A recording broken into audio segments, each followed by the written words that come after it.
વડોદરા શહેરમાં નશીલા પદાર્થો અને વિદેશી દારૂના ગેરકાયદેસર ધંધા પર લગામ કસવા માટે પોલીસ કમિશનરના નિર્દેશ હેઠળ પીસીબી દ્વારા સઘન દરોડા પાડવામાં આવ્યા છે. પીઆઈ જે.આર. ગામિતના માર્ગદર્શન હેઠળ ટીમે પાણીગેટ અને છાણી વિસ્તારમાં સફળ કામગીરી હાથ ધરી બે જુદા જુદા ઓપરેશન પાર પાડ્યા છે.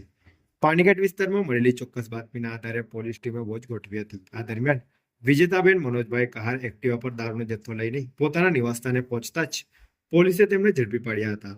તપાસ દરમિયાન તેમના પાસેથી કુલ 58 બોટલ વિદેશી દારૂ મળી આવ્યો હતો. પોલીસે એક્ટિવા સહિત કુલ ₹4,420નો મુદ્દામાલ કબજે કર્યો છે. આ પ્રકરણમાં સુનિતા ઉર્ફે નાથાભાઈને વોન્ટેડ જાહેર કરવામાં આવ્યા છે.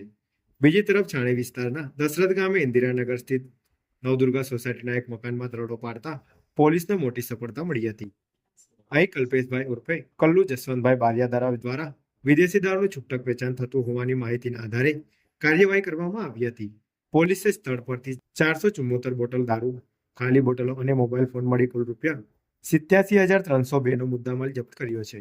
આ કેસમાં પંચમહાલ જિલ્લાના ઉચાપાન વિસ્તારનો અજય નામનો શખ્સ ફરાર હોવાને તેને વોન્ટેડ જાહેર કરવામાં આવ્યો છે.